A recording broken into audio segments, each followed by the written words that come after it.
This is Adam Watson. And Elias Spainhauer. You're listening to the Darkslinger Mafia podcast.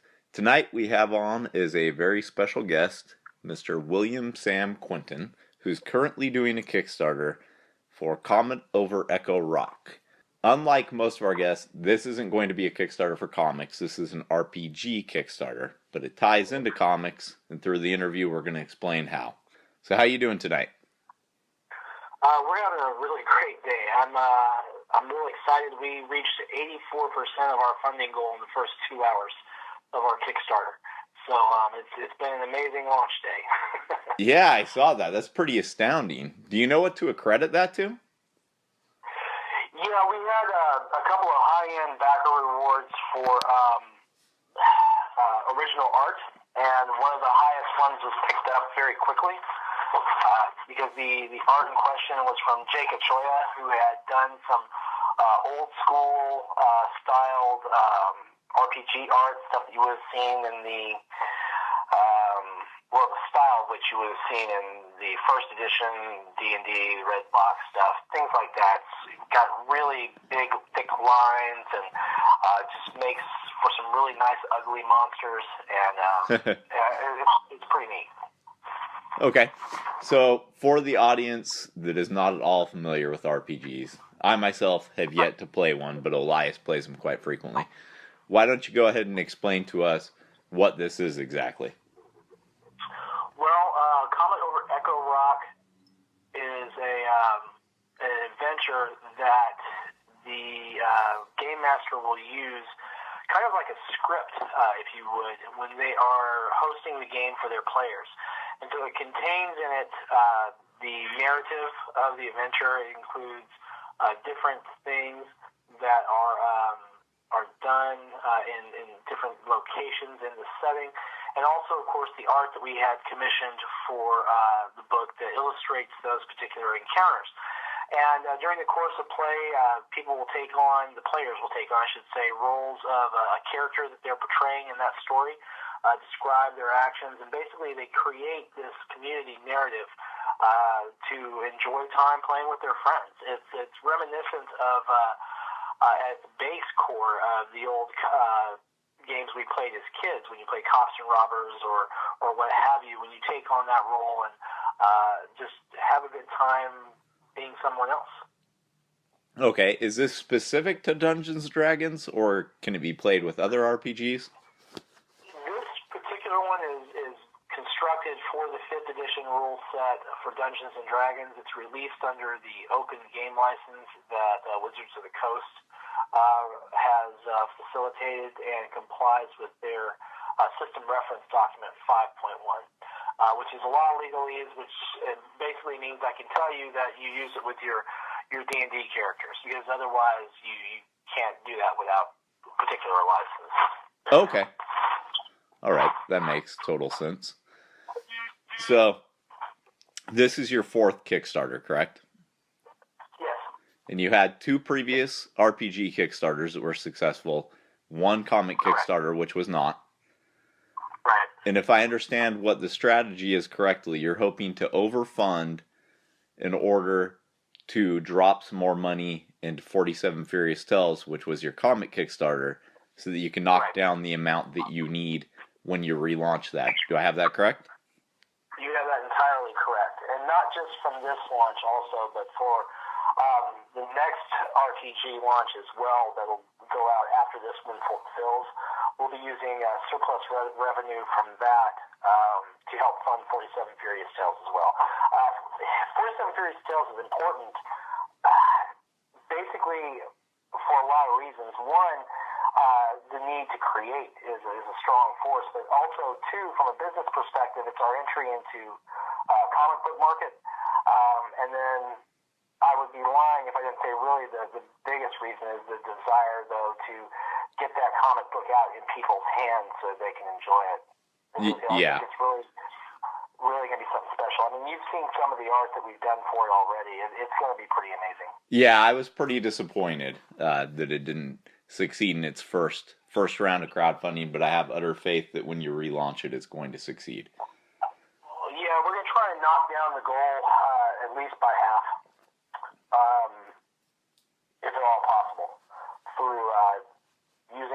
funding that we hope to obtain from these others to bring that amount down. And how many Kickstarters for RPG games are you planning on doing prior to relaunching 47 Furious Tales? Right now, Comet over Echo Rock, and then at least one other. Okay. If finances necessitate, I have several other projects that are in development that any one of which could conceivably be launched launched and fulfilled, I should say, prior to a relaunch on 47 Furious Tales. But the big thing is that funding has to be there, because we've talked about this a little bit in our previous conversations. I'm a big believer in paying people a fair wage. Right. So whereas I don't do the art, whereas I'm dependent on my artists, I won't impinge on that. I won't even attempt or conceive of placing any other burden on her beyond just what we pay her for fairly. And I think that is important, not just in the short term, but I think it's important to honor the true nature of the story itself is one about loyalty. And I, as a writer, would have a real hard time selling it to myself about trying to tell a story about loyalty and honor and not living that same example. Yeah, I can totally understand that. So what are you doing to get the word out about Comet over Echo Rock? Well, I took a hint from you, and I went and reached out to Thunderclap, and we'll hope that helps to spread our social media. We've done a lot with the artists sharing through their social media campaigns. I've been doing an extensive one on my own between my blog sites as well as my social media reach. And then we also, of course, put out a lot of material when I've been doing book signings for the first books. So when I was signing books for Tale of the Lizard's Eye and for The Draw of Glenfollow, I made sure that people knew that we had this particular Kickstarter coming. I've been putting out the information to our previous backers on the updates from our previous Kickstarters. And those people who had consented to be added to a notification list, they received an email on this earlier this week. So I noticed you launched on a Saturday, and they say statistically the day to launch for the most probable funding is either a Tuesday or a Wednesday. Right. It looks like you're not going to have a problem with the funding, though. You're very, very close already. What made you decide to launch on a Saturday? Necessity. I was not going to launch on Martin Luther King's holiday. Mm-hmm. Tuesday and Wednesday are bad days for me professionally this coming week due to some obligations I have. And my timetable necessitated that it be launched in this part of the month. Okay. Now, earlier this week was bad for a number of other professional reasons with my day job. So basically it came down to I was either going to launch Friday, which is a terrible idea, Saturday, which was slightly better, or Sunday, which was nominally worse. And so Saturday got it by default. Okay. which is not really the position you want to be in, but with over 100 previous backers saying they were going to back it, I felt pretty confident that I was at least going to fund. Mm-hmm. I'm hoping that I can reach my stretch goals and maybe even a bit beyond it to, again, help shore up 47 Furious Tales and get that book out. Right. So you did a Kickstarter live pretty much right after launching, correct? Exactly launching, well, we initially launched it exactly at 8 o'clock when we launched, Mm-hmm. but I had a momentary network issue and it dropped me off. But yeah, we were on at 8. Okay. Yeah, I caught just a few bits and pieces because my kids were being rowdy. But Yeah, I understand you caught me while I was giving you a plug, didn't you? yeah, I did. Thank you very much for that. Right after the plug, I noticed I picked up a few new supporters on Thunderclap It, so thank you very much for that. Well, it takes people to build community, right? Oh, absolutely. We talked about the next step. So It's going to be the first Kickstarter I back personally this year. It's going to be your Assassin Comet. That just looks too good not to have. thank you very much for that. I appreciate that. What went behind the decision to do a Kickstarter live right away, and what was the reception like from that? The regard to the number of people we had who attended. But the decision for that was I wanted to do something that was almost akin to a launch party, but the decision to do a launch party had to be forestalled because our original design was going to be to launch it on the weekend at one of the game shops that hosts me and one of my artists for our book signing events. But they had a Magic the Gathering release this week and this weekend.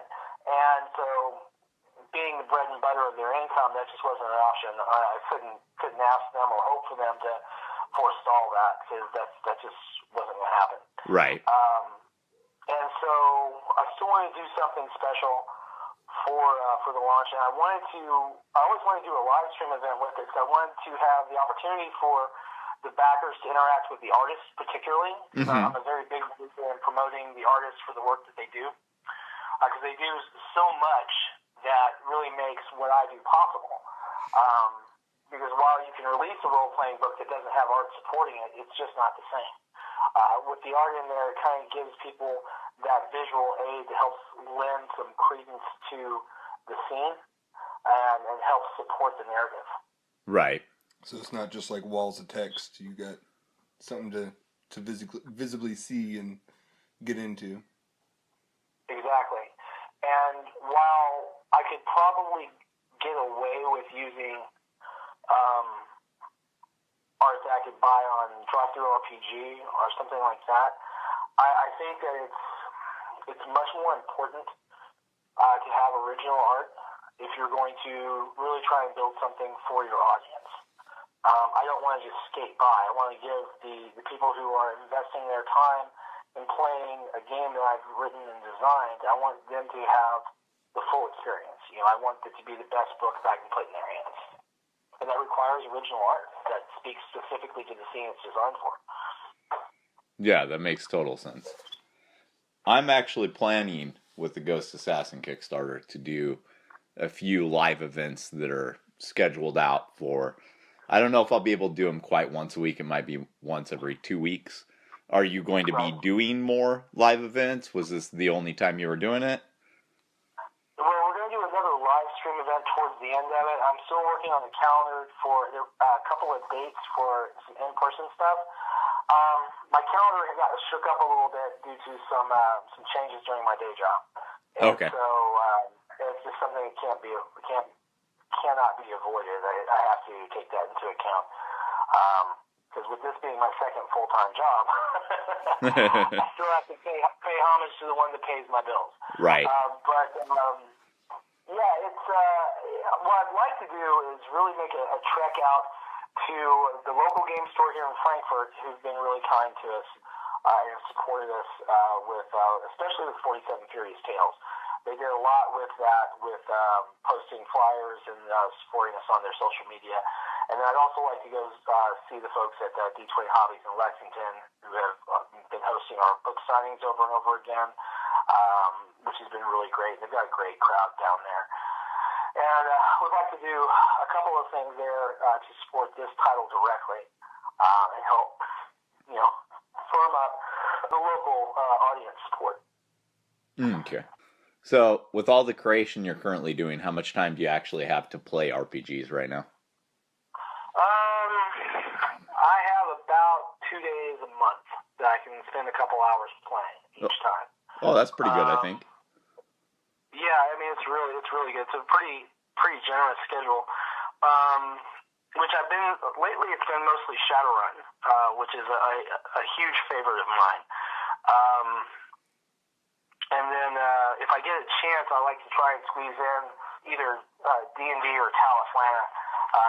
But squeezing in Talismana has been very, very difficult lately because my Talismana group, we've had a lot of people getting sick with all the weather changes. So we're trying to figure out how we're going to schedule that. Yeah. Do you have any conventions coming up throughout the year that you're going to be using to support your Kickstarters? Is it pretty much just store signings? Well, no, I'm going to be attending the first comic convention and game convention that Frankfort, Kentucky's ever had. The Frankfurt Con is going to be going on in July on the 14th. The capacity I'm attending at is a little up in the air because I'm right now working on with the people who are coordinating that to see if they want me to just come in and do a panel on basically on crowdfunding for third-party products, indie game designers, stuff like that, and come in and just talk about it and share my experiences with it and cover some aspects that not a lot of people cover on things when they're setting out to do this. So one of the things that I've actually been working on a blog entry is a mistake I made right off the bat in that I did not set up a separate social media account for my publication stuff. And so what happens is where I built a page connected to my actual personal social media accounts, it caused a little bit of an issue sometimes where I have people who will fire off messages and they are wanting to know something about what's coming up in the past rather than just posting it to the page and letting me respond. Which the problem that causes is if I don't recognize who it is, it's difficult for me to know how to respond. Whereas if it's posted to the page, I can say, okay, this is associated with this, Right. and I can go ahead and respond to it. And so one of the things I want to recommend to people is if you're going to go into publishing, game design, or something as your own independent, you want to go ahead and set up new social media accounts and build those organically as much as you can before you start bothering to use paid adverts or whatnot. But keep them separate from your personal ones so that you can differentiate your conversations a little easier. Yeah, I would totally agree with that tip. Where can people find you on social media? I know you're on Facebook. Where else are you? I'm on Facebook. I'm on Twitter under LL Sinopa, and then on Instagram. And where else am I on? I believe you have a Tumblr because I think you pledged with Thunderclapping under Tumblr. Yeah, under Tumblr. Yeah, I always forget Tumblr. I don't know why, but I always forget them. And then I think one of my biggest social media presences, if you'll call it that, is through my blog pages. There's a handful of them, really, between the My New Adventure blog that I write, which is basically chronicling my adventures and missteps in self-publishing. And I try to give fair time. I try to be very open about, hey, this is what I did and this is wrong, and this is what I did and this was a good idea. And I sprinkle in a little shameless self-promotion with that. And then I've got another one specifically dedicated to my children's books that are in development, although it's been on a little bit of a hiatus. Fan fiction stuff, book reviews, things like that. And I utilize those to basically reach out with my audience and try and build more of that network, that community of people who seem to like what I write. So it's fun, and it's fun for me. I enjoy it. So, yeah, I would definitely consider a blog to be social media still. It's all about community building, right? Right. Do you have any questions that are specific to D&D or the RPG? No. I know when you were looking over the campaign, you had seen something you had a question on. You want to I think I know what it was. It was just the encounter builder. I think it's just like challenge rating and things okay. like that. Well, do you want to ask? I can't really remember what it was called. Okay. So I feel like there should be at least a few. The encounter scale system, the printable maps. Oh, yeah. Yeah. So the encounter scale system is a printable map pack that lets you assemble the map for the chief encounter areas that you're going to be playing through. And so the benefit for that for the player is, one, it's easily handled. You can keep it on your machine. It's distributed through drive-through RPG, so if you have to download it again with a new computer or whatever, you can always get to it. Yeah. A nice part about it, too, is that where we built them, they are generic enough that you can use those again. So you can print them off on your home printer, assemble them together, and play through in whatever homebrew you want. And it makes things easier on your game masters because now instead of having to, some of us like to draw stuff out, admittedly, but now instead of having to do that, you can just go ahead and print it off from your printer, 20-something pages or whatnot here in just a moment, slap it together, and build it as you play through very, very easily. And it's worked remarkably well. For Tail of the Lizard's Eye, and then for the Draw of Glenfollow, people really liked it. And we're continuing to utilize that throughout the Tarot series. It was actually devised, it was conceived by myself and James Lee, but James really was the forefront of that, and so he's credited for the trademark on that. Oh, nice. Yeah, that's really cool. Yeah. Also, so are you with the characters your players are being? Because I DM occasionally too. Are the players that your players are playing, are they set players, or is it still kind of like create your own, or is it option for both? They can create their own. It's whatever you want to play, really, because the setting for this is completely setting neutral.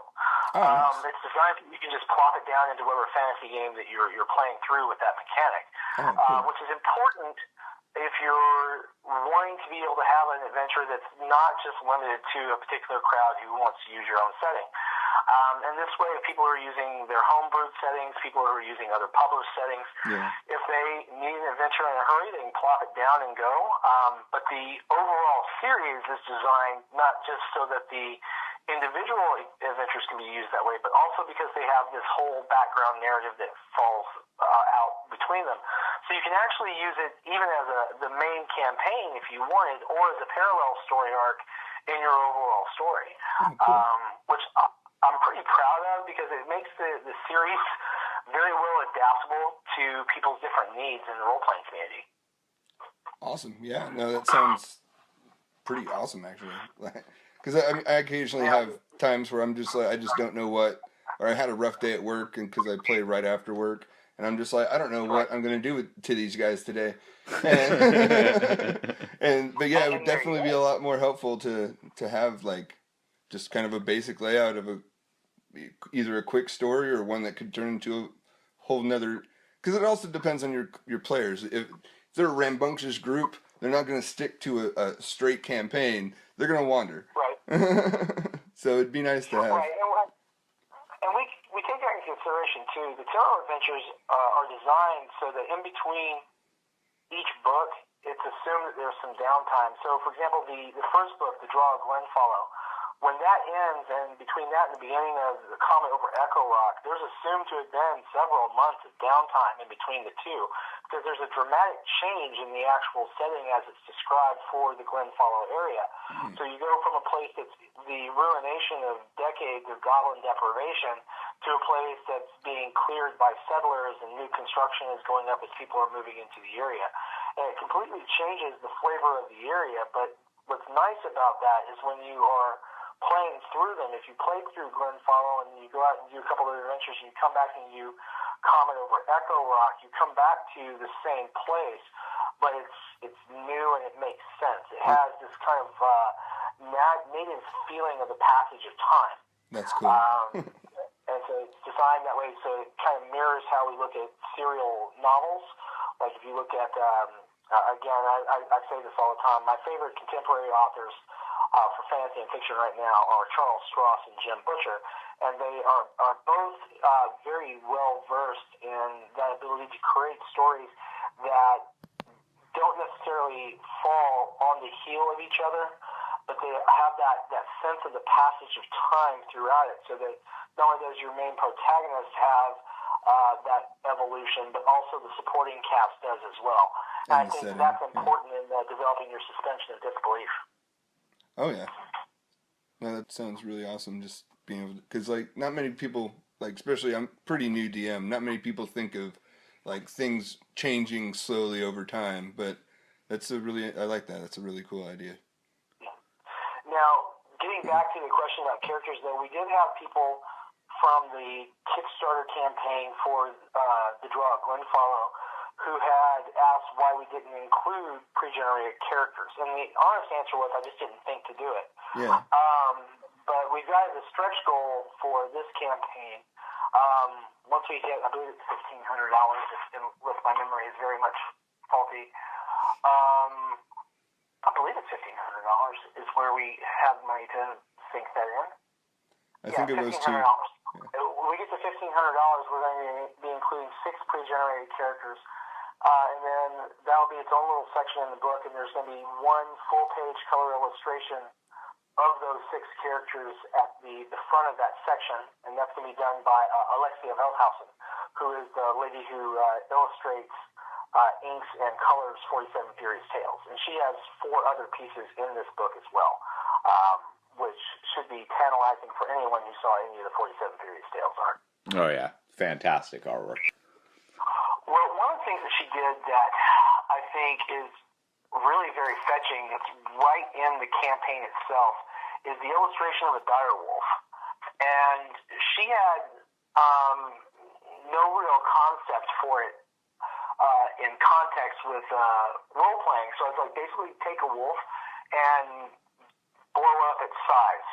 And so what she did for scale here, I think, was really genius. She put in a discarded helmet and a fractured weapon that was stuck in the terrain to give it the sense of scale about how big the beast was.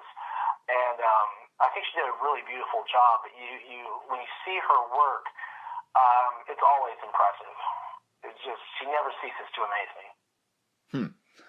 So, on the topic of 47 Furious Tales and RPGs, this may be a silly question. Just remember, I've never actually played these, so my questions might be stupid.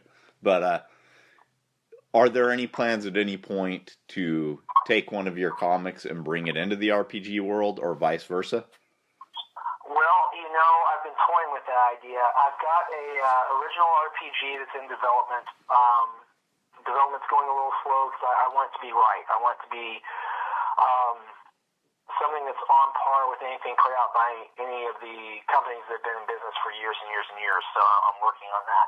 But the nice part about the system that I've been developing is that it'll allow me to build other RPGs from it. And so one of the things I was thinking about doing was incorporating an anime-themed subtitle off of that using the same game mechanic. And then when I thought about that, the first thing that occurred to me was I could do that and do a fantastic version of feudal Japan and use the characters from 47 Furious Tales and find something that I know that I have people who are passionate about that subject to do the art in. And so it's definitely in consideration, but it's going to be further down the line, primarily due to budget constraints, because Simonova is basically funded out of my pocket until we get enough traction in the market to support everything. And so it's definitely a labor of love, and something that we're really, really striving to get to, will be that wholly functional game mechanic that's portable within different settings without being cheesy. The Okay. the hard part to come across. And so often the setting is specifically the game mechanics designed to fit the setting, and so you have to be very careful about how you design your mechanics then. Right. Yeah, and sometimes comics that are based off of RPGs don't quite translate well. Like, I don't know if you're familiar with DC's Advanced Dungeons & Dragons from the 80s, but wasn't a very good comic. I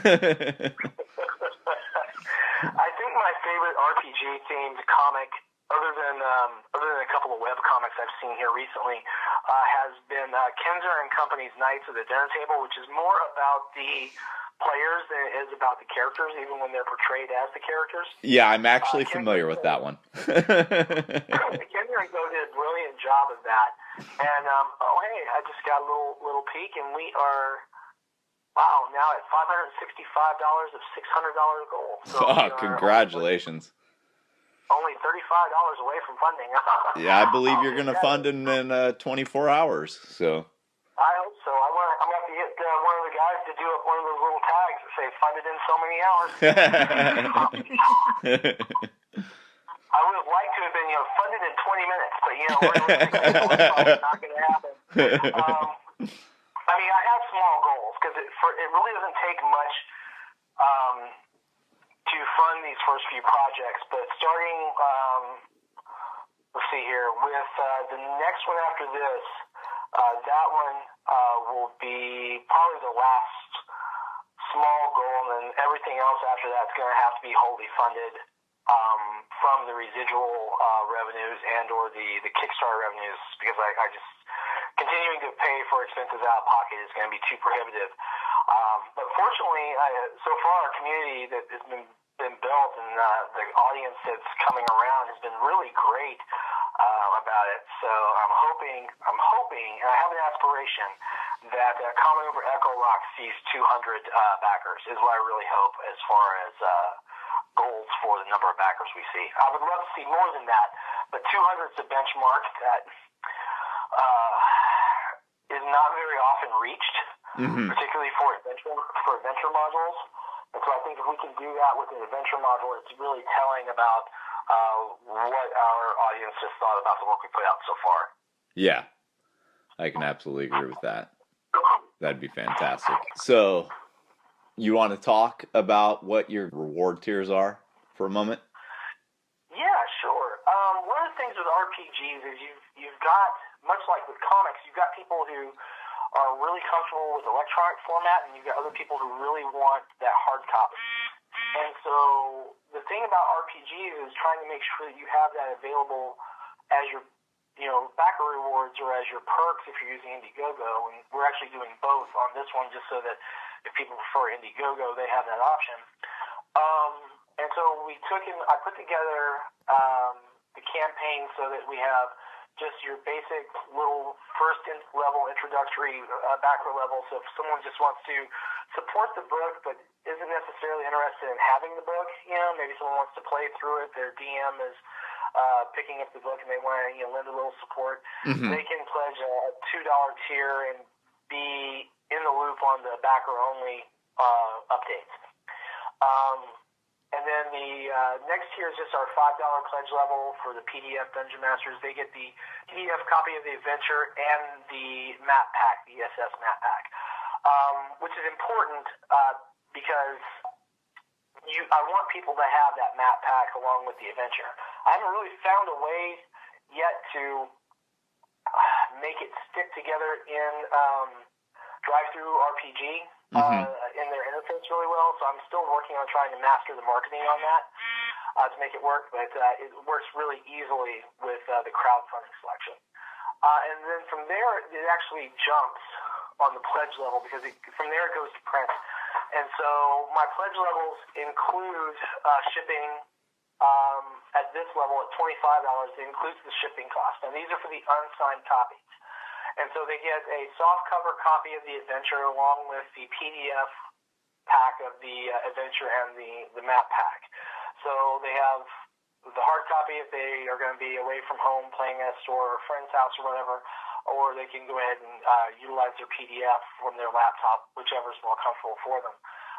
One of the things I like to do, and people keep trying to encourage me to get away from it because it's a little problematic on the calculations, is I roll the total amount together. So this actually includes shipping costs at that $25, which isn't easy on the backer, which is why I like it. Right. I gave serious thought to making it available as just a coupon reward from Drive-Thru RPG, where the backer would then go ahead and just pay their own shipping and their own print costs. But I don't like the fact that makes the backer basically come out of their wallet twice. It would be a smaller reward, certainly on Kickstarter, but I don't think it's very convenient. No, it wouldn't be convenient, and there's also something to be said about what you kind of train your audience to expect. And whereas that's the way you're printing right now, it may not be with your next campaign. So you don't want to confuse by, all these multiple ways of having to do something versus just the easy way to do it. Exactly. Let's see. From there, we jumped into the signed hard copies.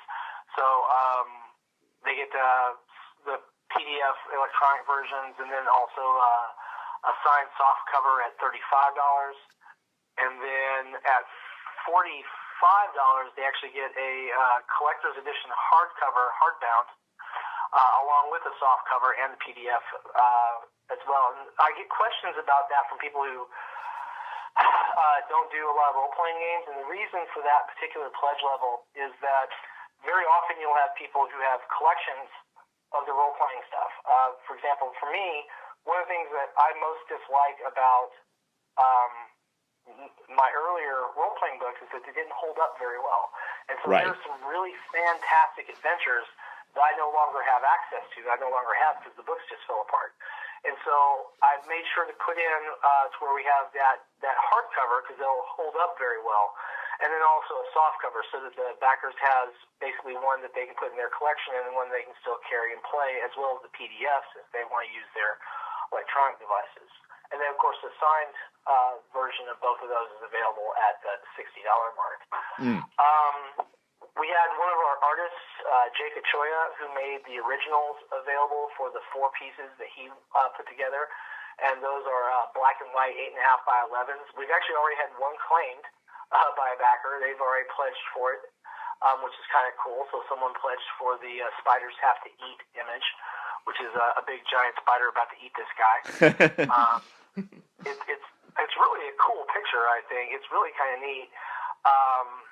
And then we also have these 2 backer levels that, in one sense, they're kind of common for RPG type crowdfunding, but in another sense, they're a little rarefied. Very often you can get yourself illustrated as an NPC in a book, but usually that's just kind of a one-shot deal.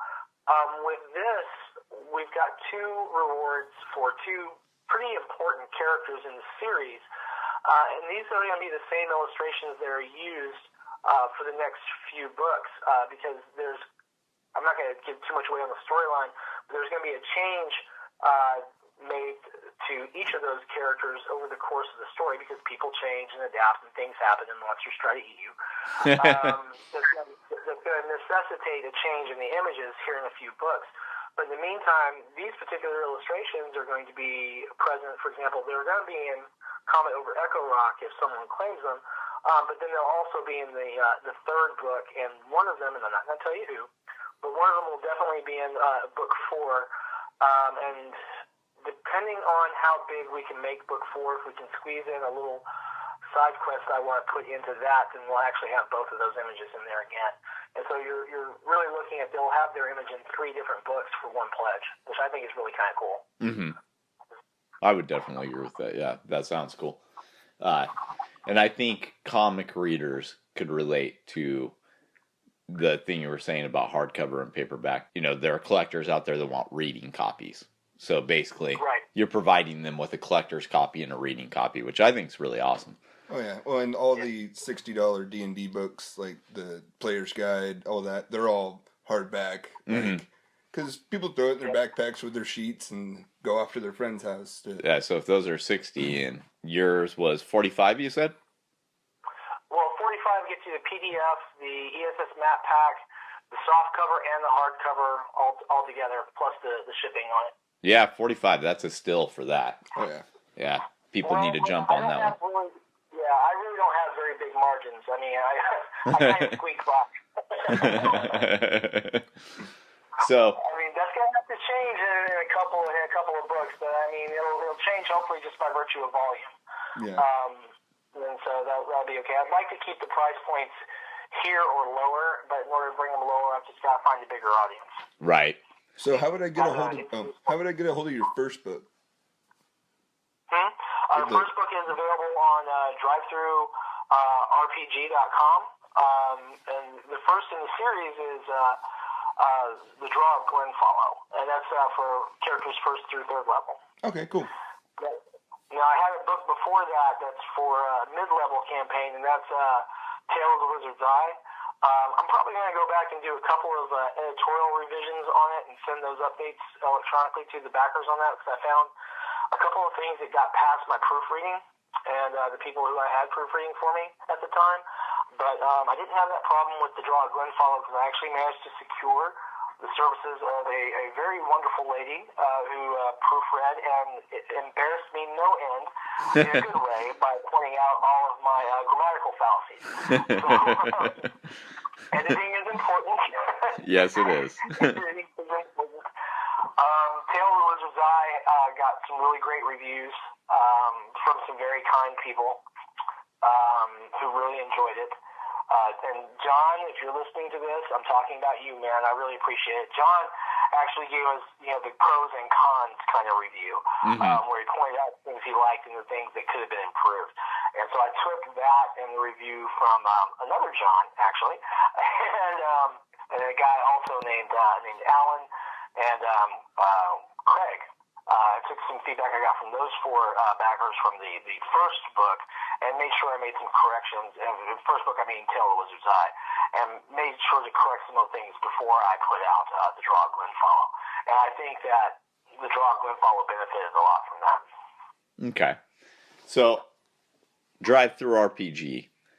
They also have a sister site, Drive Through Comics, ran by the same company.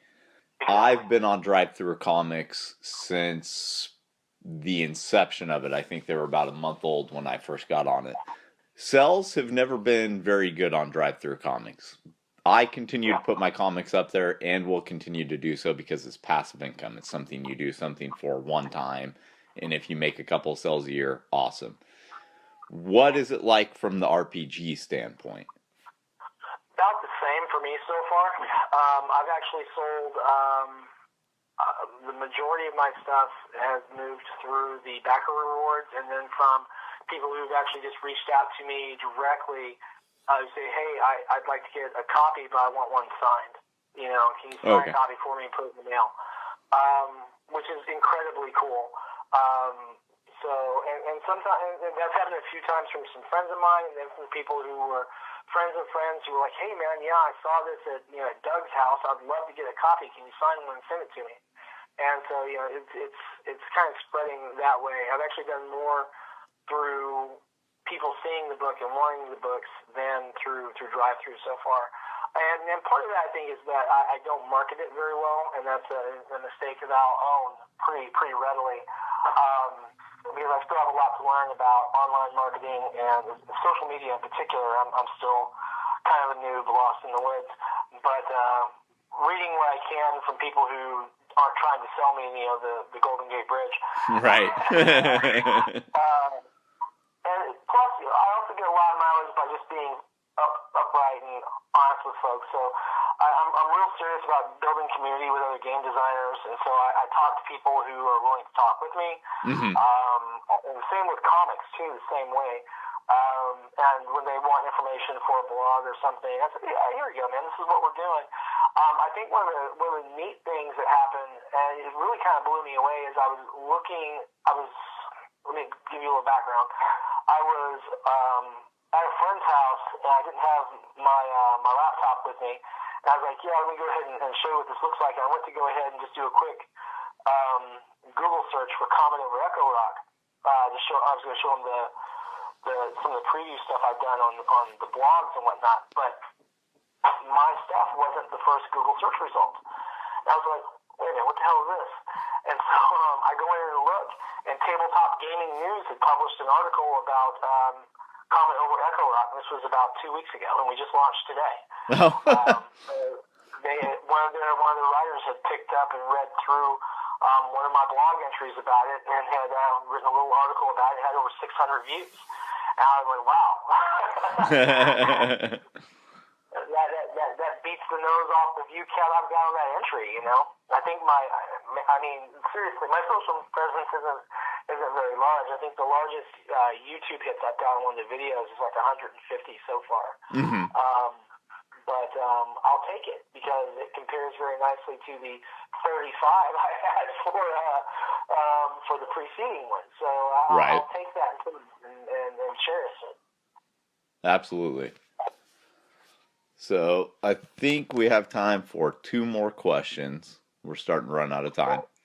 So what's your first love? Is it RPG or is it comics, or do you love them both equally?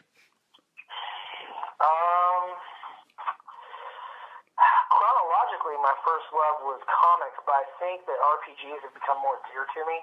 Okay. Because it's more of a group activity and more of a social activity. And it lends itself very well to those moments when you're sitting talking with your buddies and everyone's over, you're having a meal or watching a Firefly marathon or something like that. And you're talking about different things, and someone says, "Hey, you know what this reminds me of? You remember when we were playing? We did this." And you have those little moments, and it's fun to build those stories together. But now, comics are always something I cherish because they are our modern mythology.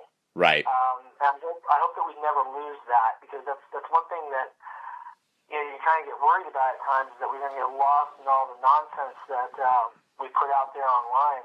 But then Marvel comes out with they come out with a new Avengers movie, or they come out with the Black Panther movie, and then all of a sudden you're like, hey, now this is what I'm talking about. These are the modern myths that we want to enjoy. Right. Yeah, that makes complete sense to me. And then we have the indie scene, and I don't think that indie comics have ever been as strong as they are now. I'll tell you, man. I'm looking forward to Kickstarter. I think it'd be wonderfully successful, and I intend to do this, to share the hell out of it. And it's going to be the first Kickstarter I back in 2018, because it looks well enough that I don't want to not have it. I deeply, deeply appreciate that. So, what was your first comic? Do you remember? My first comic book was a Superman comic that my mother bought me when I was about 3 years old, and I destroyed it, unfortunately. But the first one after that I remember were Disney comics for Donald Duck and Mickey Mouse. And then when I got a little bigger, the first comic that I remember actually saving money for and picking up and buying and keeping and taking care of was Rom the Space Knight by Marvel. And then after that, it was very quickly into the X-Men. And we're talking about the early 80s, mid-80s at that point, which was a hell of a time for the X-Men, really. Oh, yes, it was. Yeah. So it's just a fun thing to see all the way around. When the early 90s came out, the biggest thing that I can remember from the early 90s I really love, and it's a comic that I still make sure that I have taken very good care of, was from Image's Avalon Studios, and that was Aria. Oh, yeah. And Aria remains to this day, really, I think, one of the most beautiful comics I've ever seen. Oh, it's stunning. And so I would like to say that eventually I'll get to the point where I can have the team put together something in a similar style, but I don't want to imitate it. I would like to tell a different story, obviously, but I would like to have something that's visually just, I don't, you can say stunning, and stunning is accurate, because it's just a beautiful book. And so if you're listening to this and you have never had the privilege of reading through Aria in one of the stories, because there's a few different storylines, you can find examples of the art of it online. It's absolutely breathtaking. Yeah, it is. And you could probably find the individual issues pretty easily and pretty cheaply at any comic shops that have cheap bins or a Comic Con.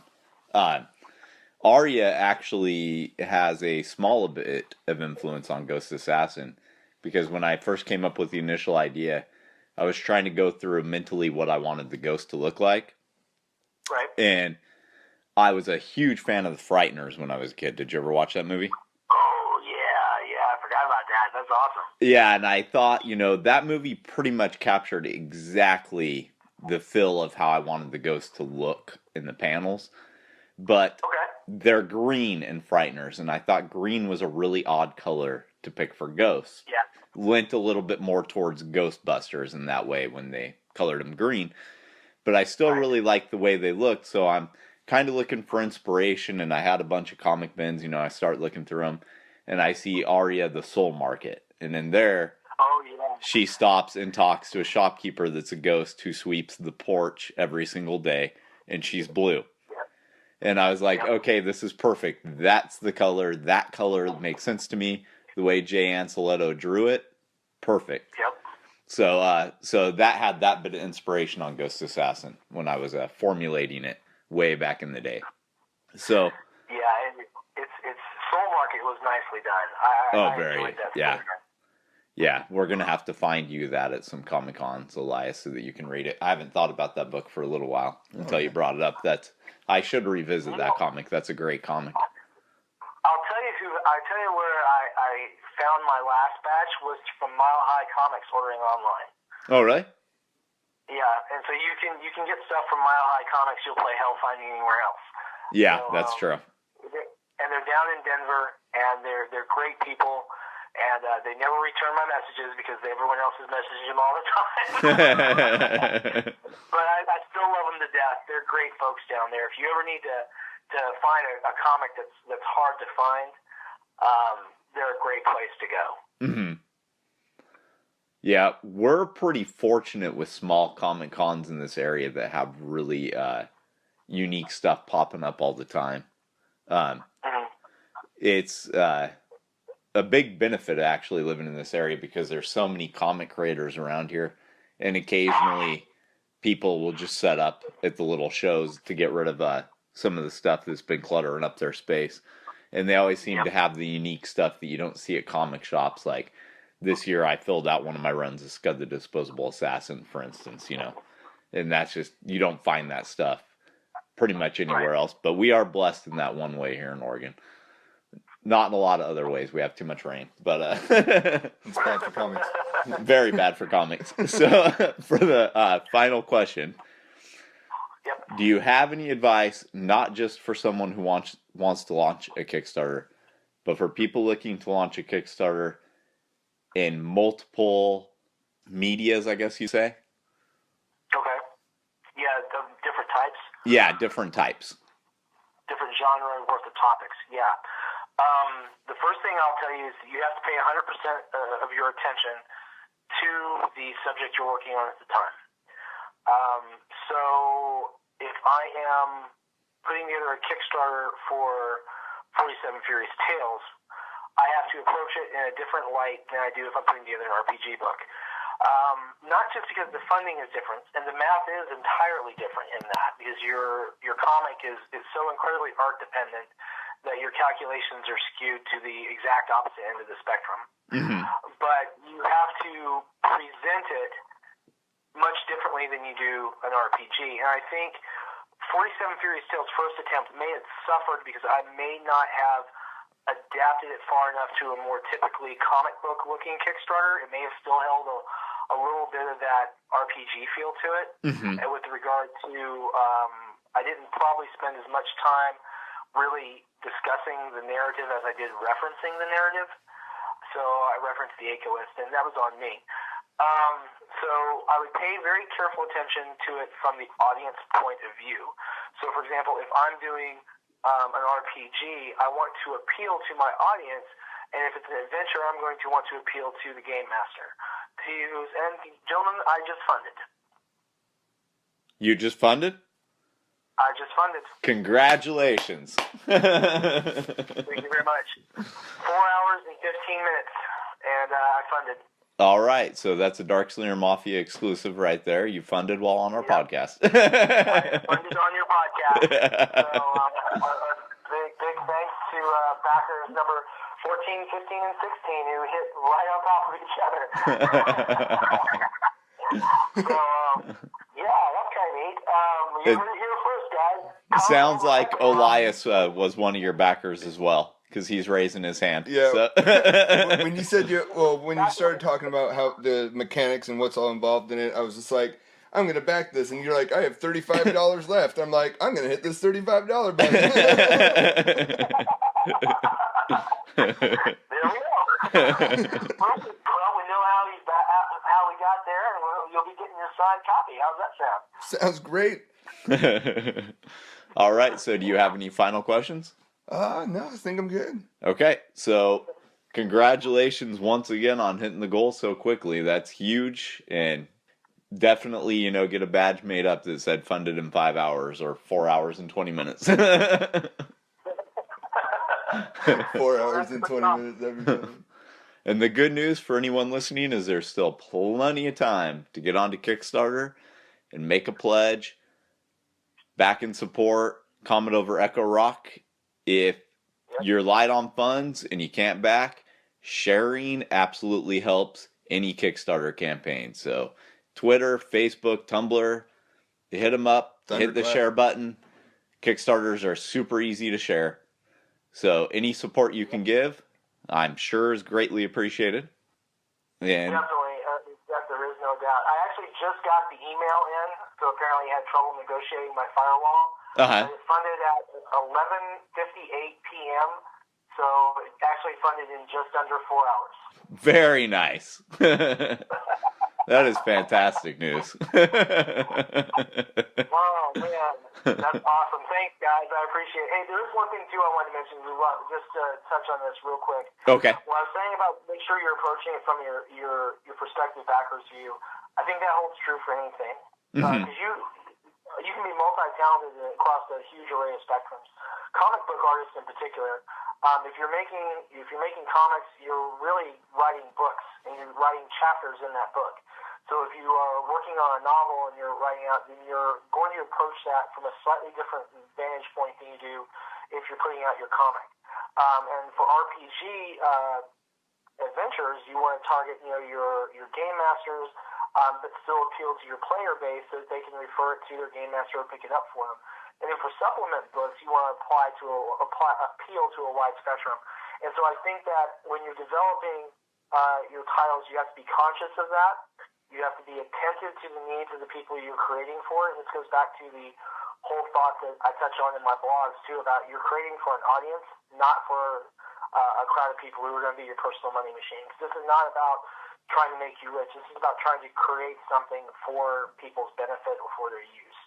And so do that with that in mind. And even when something fails to fund, you at least know that you've given it your best, and you can always reattempt. And never give up on it. I mean, never give up on it. Even if no one supports it the first time around, learn from whatever mistakes were made, and then come back and make it happen. That's incredibly good advice, and very well put.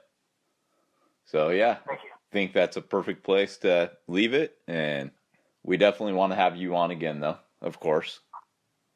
Man, I'll make time for you. Anytime you guys need me. Awesome. And hell, I might get you guys up to for it, too. Like, guys, I'm so close. We could definitely give you a plug that way, too. Hey,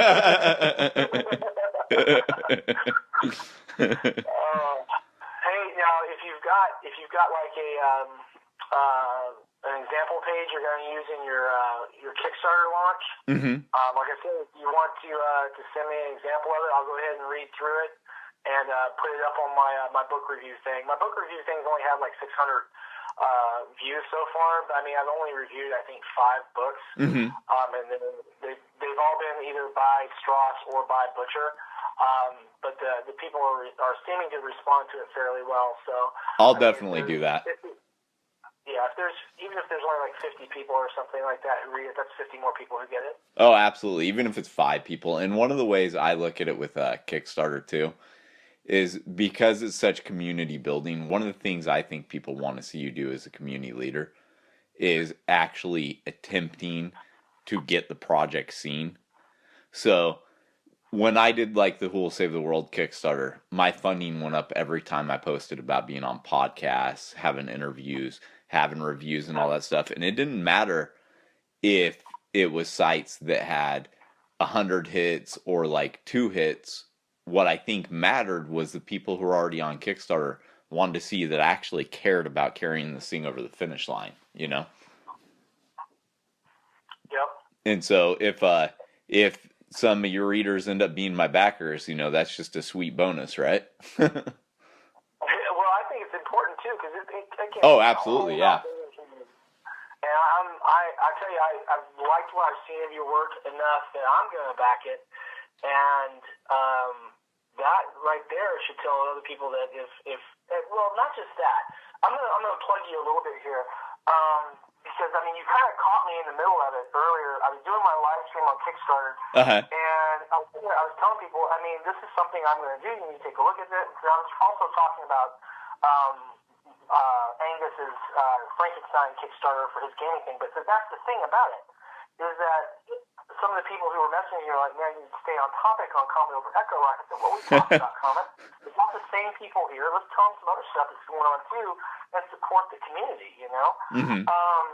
same thing with James Vale in Zostracala. James did this amazing horror RPG in 2017 that was wildly successful, but people still need to know about it because it's not even very commonly known in the RPG community. But it was so brilliantly executed. The mechanics of the system are well thought out.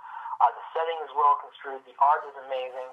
And so I give them a plug wherever I can. And the same thing with you guys. I mean, Ghost Assassin just looks too damn good not to be on my shelf.